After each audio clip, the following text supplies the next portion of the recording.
నిన్నటి రోజున పల్నాడులో గురజాల కేంద్రంగా ప్రధాన ప్రతిపక్ష నాయకులు నారా చంద్రబాబు నాయుడు గారు రా కదలిరా పేరుతో ఒక బహిరంగ సభను నిర్వహించారు. ఆ బహిరంగ సభలో ఆయన మాట్లాడిన తీరుగాని, ఆయన వైసీపీ ప్రభుత్వం మీద,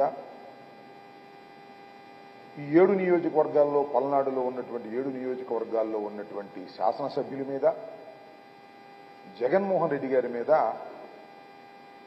చాలా ఆక్రోశాన్ని ప్రదర్శించారు. ఉన్నవి లేనివి కలిపి అనేక రకమైన ఆరోపణలు చేసి జనాన్ని నమ్మించాలనేటువంటి ప్రయత్నం చేశారు.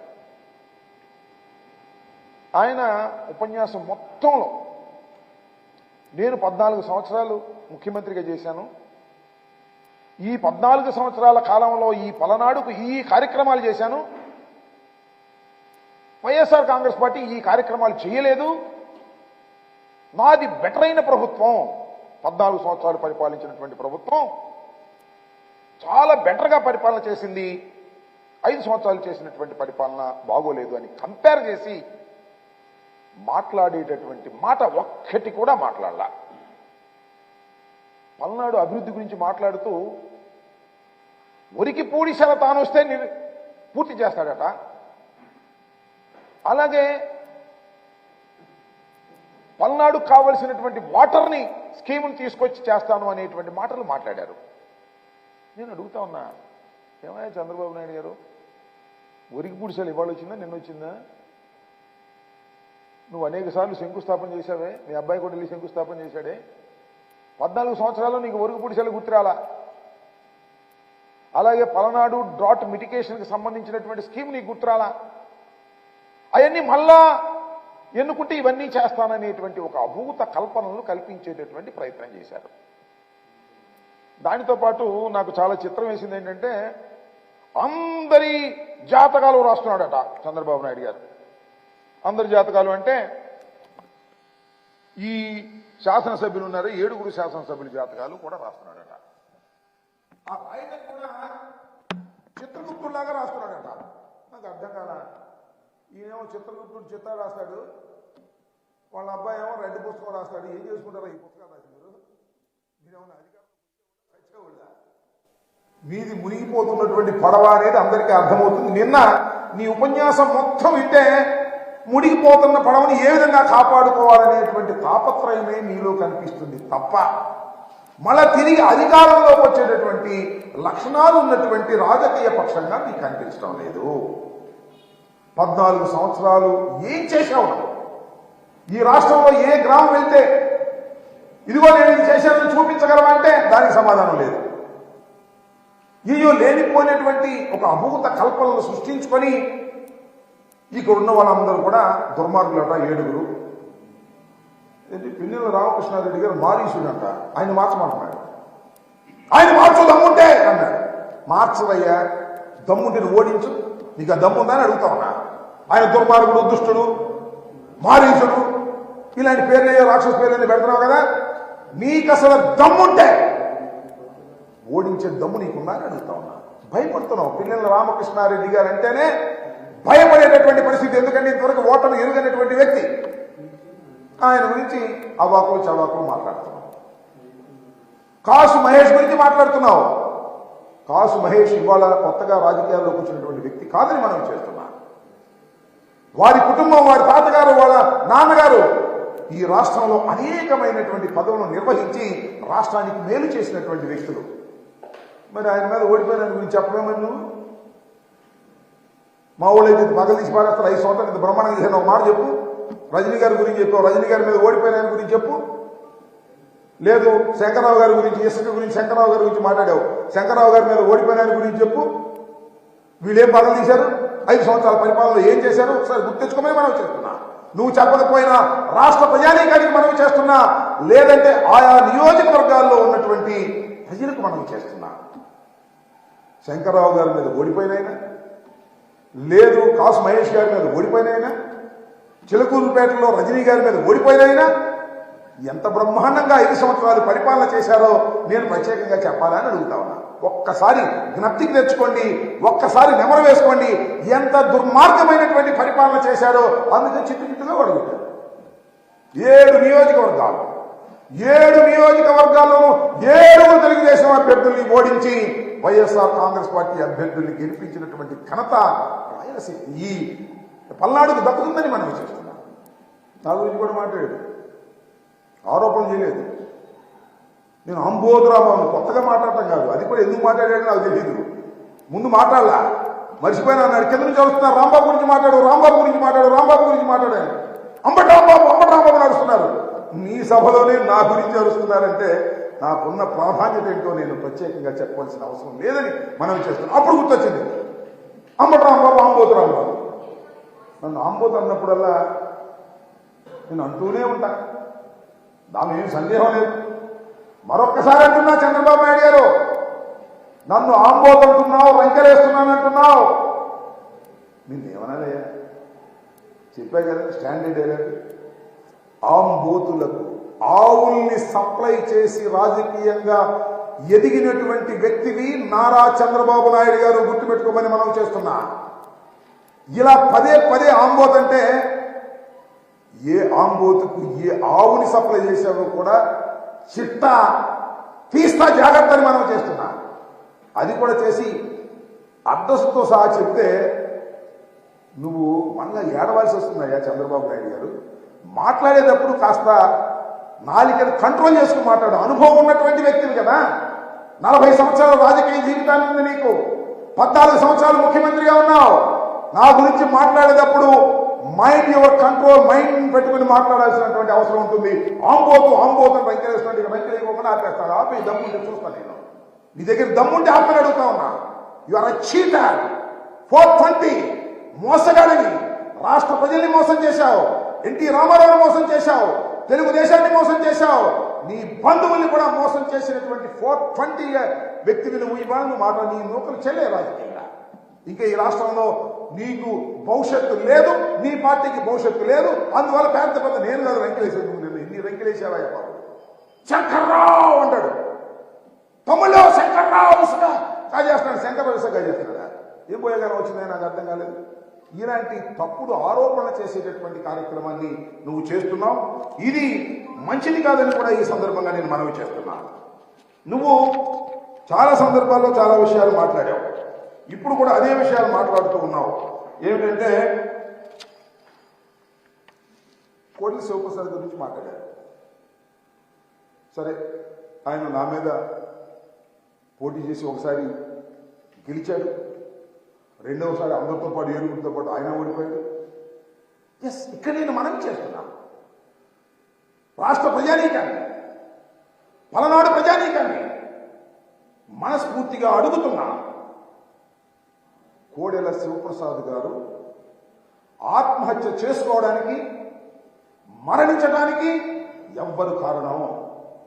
వైఎస్ఆర్ కాంగ్రెస్ పార్టీనా, లేదు అంబటి రాంబాబు గారా, తెలుగుదేశం పార్టీనా, నువ్వా? ఒక్కసారి ఆలోచించమని మనం చేస్తున్నా. ఎందుకంటే కేవలం కోడెల శివప్రసాద్ గారి మరణానికి ప్రధానమైన కారణం నువ్వు, నారా చంద్రబాబు నాయుడు గారు. ఎందుకంటే కోడెల శివప్రసాద్ గారు చనిపోక ముందు కూడా ఆత్మహత్యా ప్రయత్నం చేసుకున్నాడు. ఎందుకు ఆత్మహత్యా ప్రయత్నం చేసుకున్నాడు? కోడెల శివప్రసాద్ లాంటి సీనియర్ పొలిటీషియన్ ఓటమి పాలైతే ఇంటర్వ్యూ కూడా ఇవ్వలేదు కదా నువ్వు. ఆ కుటుంబాన్ని పక్కన పెట్టాలని నిర్ణయించావు కదా. కోడెల శివప్రసాద్ని పక్కకు నెట్టాలని నిర్ణయించుకున్న తర్వాత ఆ బాధ పడలేక మానసికంగా 1-2 సార్లు నిన్ను కలుసుకోవడానికి ప్రయత్నం చేసిన వారి కుటుంబాన్ని కానీ వారిని కానీ పక్కకు నెట్టేసినటువంటి దుర్మార్గుడవు నువ్వు. అందువల్లే ఆయన మానసికంగా కుంగిపోయి ఆత్మహత్యా ప్రయత్నం చేసుకుంటే ఇల్లు అడిగారు కదా. ఎవరు పత్తిపాటి పుల్లారావు కూడా ఇల్లు అడిగాడు, ఏమండి ఆత్మహత్య చేసుకోవడానికి ప్రయత్నం చేశాడు, సేవ్ అయ్యాడు, ఆసుపత్రిలో ఇల్లు పలకరిద్దామంటే ఆ దుర్మార్గుడి పలకరించొద్దు, ఆ దుర్మార్గుడికి నాకు పడదు అని చెప్పి ఆ మాట ఆయనకి చేరవేస్తే మరింతగా కుంగిపోయి గత్యంతరం లేని పరిస్థితుల్లో నేను ఒకటి మనం చేస్తున్నా, కోడెల శివప్రసాద్ అనేటువంటి వ్యక్తి రాజకీయవేత్త కాదు, శత్రువులకు భయపడేవాడు కాదు, శత్రు రాజకీయ పక్షానికి భయపడేవాడు కాదు. కానీ నీకు భయపడ్డాడు. నీ తత్వం వలన, నీ నిరాదరణ వల్ల భయపడి ఆత్మహత్య చేసుకుంటే దాన్ని కూడా సొమ్ము చేసుకునే కార్యక్రమం. కోడెల శివప్రసాద్ మరణానికి చంద్రబాబు వైసీపీ కారణం అని మాట నిజమేనయ్యా, వైసీపీ కారణమే అనుకుందాం. కాదు వైసీపీ కారణం అయితే ఎంత సింపతి వస్తుంది. మరి వాళ్ళ కుటుంబంలో వాళ్ళ అబ్బాయికో వాళ్ళ అమ్మాయికో టికెట్ ఇవ్వచ్చు కదా, ఎందుకు పక్కన పెట్టావు నాకు అర్థం కాలేదు. కక్ష ఇంకా పోలేదు నీకు. కోడెల శివప్రసాద్ మరణించినా కూడా కోడెల శివప్రసాద్ మీద కక్ష నీకు పోలేదు కాబట్టి వారి కుటుంబంలో ఎవరికి రాజకీయ భవిష్యత్తు లేకోకుండా అణిచివేయడానికి ప్రయత్నం చేసినటువంటి దుర్మార్గుడివి, నీచుడివి. ఇది రాష్ట్ర ప్రజానీకం తెలుసుకోవాలి, ముఖ్యంగా ఈ పలనాడు ప్రజలు తెలుసుకోవాలని కూడా ఈ సందర్భంగా నేను మనం చేస్తున్నాను. ఇలా చీట్లే ఇలా మోసం చేస్తాను. అంతేకాదు మా శ్రీకృష్ణదేవరాయలు గారిని చేర్చుకున్నాం. చేర్చుకుంటే ఏమన్నావు, ఆయన తులసి మొక్క అంట మూడదాకా గంజాయి వనంలో ఉన్నాడు, ఇప్పుడు తులసి వనంలోకి వెళ్ళాడు. నువ్వు తులసివి, నువ్వు తులసివి, తులసి మొక్కవి. నీ తెలుగుదేశం పార్టీ తులసి మొక్క, మేము గంజాయి మొక్కలు. నాకు అర్థం కాల. నేను ఒక్క విషయాన్ని చెప్పాలి ఇక్కడ. లావు శ్రీకృష్ణదేవరాయలు గారి కుటుంబం ఎప్పటి నుంచో ప్రయత్నం చేస్తుంది పార్లమెంట్కి వెళ్ళాలని. వాళ్ళ నాన్నగారు కూడా కంటెస్ట్ చేశాడు ఇంతకుముందు, నీకు గుర్తుండే ఉంటుంది, లక్ష్మీ పార్వతి పార్టీ తరఫున. వెళ్ళలేకపోయారు. తెలుగుదేశం టికెట్ ట్రై చేశాడేమో తెలియదు. ఎన్నో సంవత్సరాల నుంచి, ఎన్నో దశాబ్దాల నుంచి పార్లమెంటుకు వెళ్ళాలని శ్రీకృష్ణదేవరాయలు గారి తండ్రి శ్రీకృష్ణదేవరాయలు గారు ప్రయత్నం చేస్తే ఆ ఛాన్స్ అంటూ వచ్చింది ఒక్క జగన్మోహన్ రెడ్డి గారి వల్ల. లావు శ్రీకృష్ణదేవరాయలు గారు యంగ్స్టర్ పలనాడు నుంచి గుంటూరులో నిలబడతానని చెప్పి గుంటూరులో నిలబడినా పలనాడు తీసుకొచ్చి పలనాడులో గెలిపించినటువంటి ఘనత జగన్మోహన్ రెడ్డి గారికి దక్కుతుంది. అలా జగన్మోహన్ రెడ్డి గారి ఆశీస్సులతో గెలిచి ఇవాళ తెలుగుదేశం ఆయన ఇష్టం, నేనేం కాదను. ఎందుకు వెళ్ళాడు అంటున్నా, దాని నేపథ్యం ఏమిటి అంటున్నా. ఇక్కడ 7 నియోజకవర్గాలు ఉన్నాయి. 7 నియోజకవర్గాలు ఓసీకి ఇచ్చారు, ఒకటి కూడా రిజర్వేషన్ లేదు.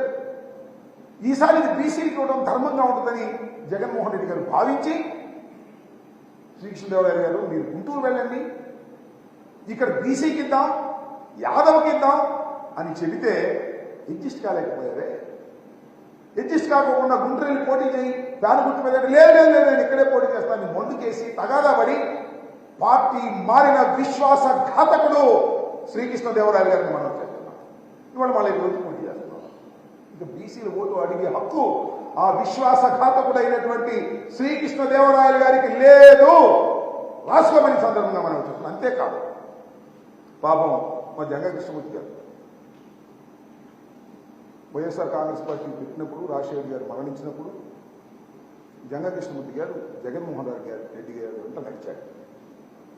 టికెట్ ఇవ్వలేకపోయాం. గుర్తాల ఎమ్మెల్సీ ఇచ్చారు, వాళ్ళ అబ్బాయికి జడ్పీటీసీ ఇచ్చారు. ఎమ్మెల్సీతో ఆకోకుండా క్యాబినెట్ ర్యాంక్ కోసం ఇప్పించారు. ఇంతగా గౌరవించారు. అలా గౌరవించిన జంగా కృష్ణమూర్తి మనస్తత్వాన్ని కూడా విషపూరితం చేసి నువ్వు పార్టీ నుంచి తీసుకెళ్ళడానికి ప్రయత్నం చేశావు. ఏదో జంగా కృష్ణమూర్తి గారు సీట్ ఇస్తారని, యాదవ సమాజానికి చెందిన వారికి సీట్ ఇస్తారని చెప్పారు. అది కూడా ముంచారు కదంటయ్యా శ్రీకృష్ణదేవరాయలు గారు. నీ మాట నమ్మి జంగా కృష్ణమూర్తి యాదవ సమాజానికి చెందినటువంటి వ్యక్తి కూడా మునిగిపోయేటటువంటి పరిస్థితి తీసుకొచ్చి నీకన్నా చీటర్స్ ఎవరున్నారు? జగన్మోహన్ రెడ్డి గారు స్ట్రైట్ గా చెప్తారు, ఇలా మోసాలు చేయరనే విషయాన్ని దయచేసి గుర్తుపెట్టుకోమని మనం చేస్తున్నాం. ఇలాంటి రాజకీయాలు, కుళ్ళు రాజకీయాలు చేసి లావు శ్రీకృష్ణదేవరాయలు గారు అంటే తులసి మొక్క అంటే మేము గంజాయి మొక్కలు అంటాం. నేను మనం చేస్తున్నా. లావు శ్రీకృష్ణదేవరాయలు గారే కాదు, నా మీద పోటీ చేస్తున్న వ్యక్తి గురించి కూడా మాట్లాడు. చాలా సీనియర్ నాయకుడు, చాలా గొప్పవాడు. ఏం గొప్పవాడో నాకు అర్థం కాల. ఒకసారి తిరిగేమని నీ చరిత్ర, ఆయన చరిత్ర, వీళ్ళిద్దరు ఎట్లా తిట్టుకున్నారో తెలిసింది. ఈ పెద్ద మనిషి నా మీద పోటీ చేస్తున్నటువంటి వ్యక్తిని బుధమే చేసి చెప్తున్నాడు, చాలా పెద్ద మనిషి, చాలా సౌమ్యుడు, చాలా మంచివాడు, చాలా గొప్పవాడు అని. నేను ఎట్లా తిట్టాడో గుర్తు మర్చిపోతావు. నీకే సిగ్గు శరమ లేదు. నీకు రాజకీయాలు అధికారం ఉంటే చాలు తప్ప నీకే సిగ్గు లేదు. నిన్ను వాడు వీడియోని తిట్టాడు, సమ్మగా ఉంది నీకు పక్కన చేసేటప్పటికి. ఎవడు పోతే ఎవడు నమ్ముతాడు? నేను మనవి చేస్తున్నా, ఇవాళ నేను మీకు ఒక్కటే మనం చేస్తున్నా, తెలుగుదేశం కార్యకర్తలకు కూడా మనం చేస్తున్నా, ఈ శ్రీకృష్ణదేవరాయలు గారు కానీ కన్నా లక్ష్మణ గారు కానీ they are not Telugu Desam products, they are all Congress products. Lavu Srikrishnadevarayalu అయితే పచ్చిగా జగన్మోహన్ రెడ్డి గారి ప్రోడక్ట్. వీళ్ళు మీ దగ్గర ఉంటారు అనుకున్నారా? మళ్ళీ ఛాన్స్ వస్తే మళ్ళా గొడవలు లేపేస్తారు. మాలాగా సిన్సియర్గా ఉండే మనుషులు కాదు. నాలాగాను అనిల్ కుమార్ గారు లాగాను జగన్మోహన్ రెడ్డి గారు చెప్పిన నిర్ణయాన్ని శిరసా వహించి పార్టీలో ఉండే వ్యక్తులు లాంటి వారు కాదు. ఈ పార్టీలో చాలా దొరికితే ఆ పార్టీలోకి పోతారు. చూశాక చరిత్ర. అలాంటి దుర్మార్గుల్ని పక్కన పెట్టుకొని వాళ్ళు తులసి మొక్కలంటే మేము గంజాయి మొక్కలు అంటాం. ఏం పోయేగాలం వచ్చినాయో చంద్రబాబు నాయుడు గారికి నాకు అర్థం కాదు. ఇలాంటి మాటలన్నీ మాట్లాడి ఏదో గందరగోళాన్ని సృష్టించాలనేటువంటి ప్రయత్నం, మునిగిపోతున్నటువంటి పడవని ఏదో ఒక విధంగా మునిగిపోవట్లేదని చెప్పుకోవడానికి చంద్రబాబు నాయుడు గారు చేసేటటువంటి ప్రయత్నాలు దయచేసి అర్థం చేసుకోవాలని కూడా ఈ సందర్భంగా మీ అందరికీ మనవి చేస్తున్నాను. నిన్న పల్నాడులో జరిగినటువంటి ఈ రా కదలిరా ఏ విధమైనటువంటి సందేశం ఇవ్వకుండా కేవలం జగన్మోహన్ రెడ్డి గారిని ఓడించాలి. నేను అడుగుతా ఉన్నా, జగన్మోహన్ రెడ్డి గారి గురించి మాట్లాడతాడు ఏమని? యూజ్ అండ్ త్రో అంటే జగన్మోహన్ రెడ్డి గారు. యూజ్ అండ్ త్రో అంటే గుర్తొచ్చేది ఎవరికి? ఈ రాష్ట్రంలో యూజ్ అండ్ త్రో చేసినటువంటి నాయకుడు ఎవరు అంటే నారా చంద్రబాబు నాయుడు గారు. అవసరానికి వాడుకుంటాడు, తర్వాత వదిలేస్తాడు. ఇది తెలిసినటువంటి సత్యం అందరికీ. ఎంతమందిని వాడుకుని వదిలేశావు? చివరికి ఎన్టీ రామారావు గారి కుటుంబాన్ని కూడా ఏదో బాలకృష్ణ ఏదో నీ బంధువు నీ కొడుకు పిల్లనిచ్చాడు కాబట్టి ఉండగాడు, కానీ మీ తమ్ముడిని ఏం చేశావు? హరికృష్ణ ఏం చేశావు? నీ తోలుడిని ఏం చేశావు? వీళ్ళందరినీ వాడుకుని వదిలేసి అధికారంలో వదిలేసి తొక్కేసినటువంటి యూజ్ అండ్ త్రో పాలసీ తెలిసినటువంటి వ్యక్తి భారత రాజకీయాల్లో ఎవరైనా ఉన్నారు అంటే అది నారా చంద్రబాబు నాయుడు గారు తప్ప మరొకరి కాదని మనం చేస్తాం. అదేమంటే హూ కిల్డ్ బాబాయ్ అని అడుగుతా ఉన్నా. Who killed Kodela? చెప్పు సమాధానం. Who killed Kodela? కోడెల మరణానికి నువ్వే కారణం. Who killed Vangaveeti Mohan Ranga? వంగవీటి మోహన్ రంగా మరణానికి నువ్వే కారణం. ఈ రాష్ట్రంలో అనేక విధ్వంసాలకు, అనేక హత్యలకు నీ అధికార దాహమే కారణం. నీ అధికార దాహం ఇవ్వడాల నుంచి హింసలు చేసి మ్యానిపులేషన్ చేసి నిలబెట్టుకున్నావు. ఇంకా నీ ఆటలు చల్లనేటువంటి పరిస్థితులు వచ్చాయి. రాజశేఖర గారు వచ్చినప్పుడే నీ ఆటలు చల్లలేదు, నువ్వు మరుగున పడిపోయావు. కానీ దురదృష్టవశాత్తు రాజశేఖర రెడ్డి గారు మరణిన తర్వాత ఆ గ్యాప్లో ఒక 5 సంవత్సరాలు నువ్వు ముఖ్యమంత్రిగా చేయగలిగావు. ఇంకా జగన్మోహన్ రెడ్డి గారు వచ్చిన తర్వాత స్ట్రైట్ పాలిటిక్స్ ఆడేటటువంటి వ్యక్తి జగన్మోహన్ రెడ్డి గారు. కుళ్ళు కుతంత్రాలు లేకోకుండా ఆడేటటువంటి వ్యక్తి జగన్మోహన్ రెడ్డి గారు. ఉన్నది ఉన్నట్టుగా చెప్పే వ్యక్తి జగన్మోహన్ రెడ్డి గారు. మ్యానిపులేటర్ కాదు, ప్రజల ఆశీస్సులతో ముందుకెళ్లేటటువంటి వ్యక్తి జగన్మోహన్ రెడ్డి గారు. అలాంటి జగన్మోహన్ రెడ్డి గారు పరిపాలన ప్రారంభమైన తర్వాత ఇంకా తెలుగుదేశం భూస్థాపితం కావడం ఖాయమనే విషయం అందరికీ అర్థమైంది. నీ ఆరిపోయే దీపాన్ని వెలుగుకొని ఎంత చించుకున్నాడా నిన్న తన నోరంతా చించుకుని పెద్ద కావచ్చు తమ్ముడు అంటాడు. ఏంటో మధ్య మధ్యలో తమ్ముడు అవునా కాదా? అధికారంలోకి వస్తామా? రావు అనుమానం అతనికి అధికారంలో రామని. నువ్వు అధికారంలోకి వచ్చేది లేదు, సచ్చేది లేదు. మా సిద్ధం సభలు చూస్తుంటేనే అర్థమవుతుంది రాష్ట్ర ప్రజలు ఎంత ప్రేమగా జగన్మోహన్ రెడ్డి గారిని మరొకసారి అధికారంలోకి తీసుకురావాలని తాపత్రయపడుతున్నారో నీకు అర్థమైంది. కానీ ఏదో మసిమూసి మారేడుగా చేసి నీ కేడర్ను మన్నించుకోవాలని ప్రయత్నం చేస్తున్నావు. మా దగ్గర నుంచి వదిలేసిన వాళ్ళు, మా దగ్గర నుంచి మోసం చేసిపోయిన వాళ్ళు నీకు దిక్కయ్యారు తప్ప అసలు నీ క్యాండిడేట్లే లేనటువంటి పరిస్థితి. చంద్రబాబు నాయుడు గారు గుర్తుపెట్టుకోండి. ఈ రాష్ట్రంలో మళ్ళా తిరిగి మీరు అధికారంలోకి రావడం అనేది జరగనటువంటి పని అని ఈ సందర్భంగా నేను చెప్తూ చాలా మాట్లాడుతున్నాడు. వైసీపీకి ఉండాలని పల్నాళ్ళు ఎలా కాపాడుతున్నారో చూస్తా. ఏమో కాపాడు కూడా చేసుకొని జమ్మని అధికారంలోకి వస్తే నువ్వు అధికారంలో రావు, అది వేరే విషయం. ఏదేదో పెద్ద భింకాలు పలికేటటువంటి పరిస్థితి ఆ పవన్ కళ్యాణ్కి నీకు పిచ్చెక్కినట్టుంది. ఏదో తగాదా కోరులాగా మాట్లాడుతూ ఉన్నారు. మీ టైం అయిపోయిందనే విషయాన్ని దయచేసి గమనించాలని ఈ సందర్భంగా మీ ద్వారా వారికి తెలియపరుస్తున్నా. ఏమని? తాకట్టులో సచివాలయం జగన్ సర్కార్ మరో రుణం. ఏం పోయేగానే వచ్చినాయా మీకు? అర్థం ఉందా? పచ్చి అబద్ధాలు. ఆంధ్రజ్యోతి, ఈనాడు పచ్చి అబద్ధాలు, పచ్చి అబద్ధాలు రాసి ప్రజల్ని నమ్మించాలనేటువంటి ప్రయత్నం చేస్తున్నారు. ఒక ప్రచారం, గోబెల్ ప్రచారం అంటారే. ఆంధ్రజ్యోతిలో రాయటం, ఈనాడు క్యారీ చేయటం, TV5 చెప్పడం, ఈనాడు చెప్పడం, చంద్రబాబు నాయుడు మాట్లాడు ఇదే అక్రమం, సెక్రటేరియట్ని తాకట్టు పెడతారా? ఏం పోయగలుగుతుంది? పచ్చి అబద్ధాలు వేస్తారు. సెక్రటేరియట్ని తాకట్టు పెట్టిన మాట అవాస్తవం. ఏదో మాట్లాడుతూ ఉన్నది. ఇలాంటి పిచ్చి రాతలు, పచ్చరాతలు, పచ్చి అబద్ధాల రాతలు రాసి ఏదో మొన్ననే ఎన్నికలకు ముందు జగన్మోహన్ రెడ్డి గారి ప్రభుత్వం మీద బురదలాలనేటువంటి తాపత్రయపడుతున్నటువంటి అంశమే తప్ప ఈ నారా చంద్రబాబు నాయుడు గారికి ఉన్నటువంటి వీళ్ళిద్దరు రాధాకృష్ణ, రామోజీరావు అసలు పత్రికా విలువలే మర్చిపోయారు. ఏదో తప్పటి కేసు రాసేయటం, ప్రజలు నమ్మించాలనే ప్రయత్నం చేయటం. కానీ మీ 2 పత్రికలు, మీకున్న 3 టీవీలు, ఈనాడు, ఆంధ్రజ్యోతి, TV5 ఇవన్నీ కూడా జగన్మోహన్ రెడ్డి గారి మీద అబద్ధాలు రాయటం, చంద్రబాబు నాయుడు గారు గొప్పోడు, వీరుడు, సూర్యుడు అని రాసి పైకి లేపటం, తద్వారా ప్రజల్ని మోసం చేయాలని మీరు అనుకుంటున్నారు. ఈ బండారం బయటపడిపోయింది, ప్రజలకు అర్థమైపోయింది. కాబట్టి జగన్మోహన్ రెడ్డి గారికి వ్యతిరేకంగాను, చంద్రబాబు నాయుడు గారికి అనుకూలంగాను ఈ పత్రికలు ఏమి రాసినా ప్రజలు నమ్మడానికి సిద్ధంగా లేదు. కాకపోతే వాస్తవం లేదు, రోడ్డు ప్రమాదం జరిగింది, 3 చనిపోయారు, అక్కడ రైలు టయానికి రాలేదు, ఇలాంటి వార్తలు అయితే నమ్ముతారు తప్ప రాజకీయ వార్తలు, వాళ్ళు రాసే రాజకీయ వార్తలు నమ్మేటటువంటి రోజులు పోగొట్టుకున్నారు. పచ్చి అవాస్తవాలను ఈ విధంగా రాసి మీరు సొమ్ము చేసుకోవాలని ప్రయత్నం చేయటం చాలా దురదృష్టకరమని ఈ సందర్భంగా నేను చెప్పదలుచుకున్నాను.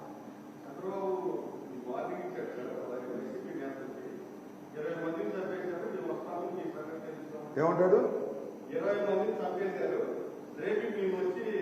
చంద్రబాబు మాకు వార్నింగ్ను ఇవ్వటం, మా సంగతి తెలుస్తానంటాం, పల్నాడులో మీరు ఎలా జీవిస్తారో, పల్నాడులో మీరు ఎలా ఉంటారో, ఇలాంటి ఊసుబోని సొల్లు కబుర్లు చెప్పి బతకాలని చంద్రబాబు నాయుడు గారు అనుకుంటున్నారు. నేను మనవి చేస్తున్నా, చంద్రబాబు నాయుడు గారి కాలంలో కన్నా సరే అక్కడక్కడ చెదురుమదురు సంఘటనలు జరుగుతాయి, వ్యక్తిగతంగా కొన్ని కారణాల మడ్డలు జరిగినటువంటి సంఘటనలు కూడా ఉన్నాయి. కానీ రాజకీయ కక్షలు ఎక్కడ జరగలేదు. చెదురుమదురుగా ఎక్కడ జరిగినా వాటిని సెపరేట్ చేసేటటువంటి పద్ధతుల్లో ఉన్నాం. శాంతి భద్రతలు పలనాడులో చంద్రబాబు నాయుడు గారి కాలం కన్నా చాలా బేషుగ్గా ఉన్నాయి. రాసుకోండి అన్ని పత్రికలు. కాబట్టి చర్చకు సిద్ధంగా ఉన్నానని కూడా ఈ సందర్భంగా మనవి చేస్తున్నాను. చర్చ చేయడానికి కూడా చంద్రబాబుతో అయినా లేకపోతే ఎవరితో అయినా పలనాడులో చంద్రబాబు నాయుడు గారి కాలం కన్నా జగన్మోహన్ రెడ్డి గారి కాలంలో శాంతి భద్రతలు మెరుగుగా ఉన్నాయి. ఇది వాస్తవం. లెక్కలు తీయమని కూడా ఈ సందర్భంగా నేను మనవి చేస్తున్నా. ఎక్కడ శాంతి భద్రతలకు భంగం కలగకోకుండా పరిపాలన చేయాలనేటువంటి దృఢ విశ్వాసంతో, దృఢ నమ్మకంతో దృఢమైనటువంటి పరిపాలన చేస్తున్నటువంటి వ్యక్తి జగన్మోహన్ రెడ్డి గారు. అందువల్లనే 7కు 7 గెలిపించారు. మళ్ళా మనవి చేస్తున్నా, 7కు 7 గెలుస్తాం, విశ్వాసఘాతకుల్ని ఓడిస్తాం. పలనాడులో తిరుగులేని వైఎస్ఆర్ కాంగ్రెస్ పార్టీ చరిత్రను సృష్టించే విధంగా మళ్ళా మెజార్టీని కూడా పెంచి చూపించే విధంగా ప్రజలు సిద్ధంగా ఉన్నారని కూడా ఈ సందర్భంగా నేను మనవి చేస్తున్నాను. చంద్రబాబు నాయుడు గారు ఉండే డప్పాలు కొట్టడం లేదు, సొల్లి కబుర్లు చెప్పడం తప్ప మరొకటి లేదు. నేను అడుగుతా ఉన్నా, అసలు పవన్ కళ్యాణ్ సంగతి దేవుడు, ఆ లోకేష్ ఏమైపోయాడు? కనపడుతున్నాడు మీకు? లోకేష్ కనపట్లా. లోకేష్ ఉంటే శ్రీమద్ రామాయణం పోయిందో అనుకున్నారేమో. మరి లోకేష్ బయటికి రానియట్లేదు. అప్పుడు ఎందుకనో లోపల పెట్టారు. మరి అన్ని మైళ్ళు పాదయాత్ర చేశాడు, చాలా గొప్పోడు, చాలా బ్రహ్మాండంగా తయారయ్యాడు. ఏమైపోయినా నాకు అర్థం కాల. సో ఇవన్నీ manipulation politics, not a straight politics. Jaganmohan Reddy గారికి స్ట్రైట్ పాలిటిక్స్, నాట్ మ్యానిపులేషన్.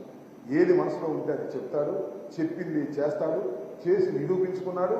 మేనిఫెస్టోని 99% పూర్తి చేసి ప్రజలను ఓటడుగుతున్నటువంటి ముఖ్యమంత్రి ఈ రాష్ట్రంలో, ఈ దేశంలో ఒక్క జగన్మోహన్ రెడ్డి. గుర్తుపెట్టుకోమని మనం చేస్తున్నా. మేనిఫెస్టోని దగ్గర పట్టుకొని తిరిగేటటువంటి తత్వం కలిగినటువంటి వ్యక్తి జగన్మోహన్ రెడ్డి గారు. కానీ చంద్రబాబు నాయుడు గారు మేనిఫెస్టోని బుట్టదాఖలు చేశాడు, కనపడకుండా చేశాడు. ఎవరిని అడుగుతాడని భయం వేసి అలాంటి దుర్మార్గమైన రాజకీయాలు చేసినటువంటి వ్యక్తి. ఆ దుర్మార్గ రాజకీయాలకు కాలం చెల్లింది. చంద్రబాబు కాలం చెల్లింది, పవన్ కళ్యాణ్ కాలం చెల్లింది. మొత్తం టోటల్ గా అపోజిషన్స్ ఎవరైతే ఉన్నారో తెలుగుదేశం, జనసేన 2 కలిసినా కూడా వారి కాలం చెందినటువంటి పార్టీలుగానే ప్రజలు భావిస్తున్నారు. జగన్మోహన్ రెడ్డి గారే మళ్ళా అత్యద్భుతమైన 175 సీట్లు గెలుచుకొని ఈ రాష్ట్రానికి ముఖ్యమంత్రి కాబోతున్నాడనే విషయం అందరికీ అర్థమవుతూనే ఉంది. ఈ సిద్ధం తర్వాత, 4వ సిద్ధం తర్వాత అద్భుతంగా అర్థమైపోతుంది. దానిలో ఏ విధమైన సందేహం లేదు. 1వ సిద్ధం, 2వ సిద్ధం, 3వ సిద్ధం, రేపు 10వ తారీఖు 4వ సిద్ధం జరిగిన తర్వాత శ్రీమద్ బ్రహ్మారమణ గోవిందో తెలుగుదేశం పోటీ చేసేటటువంటి నైతిక అర్హత కోల్పోయేటటువంటి పరిస్థితి వస్తుంది. అభ్యర్థులు పారిపోతారు. గుర్తుపెట్టుకోండి మనం. ఓకే రాలేదా?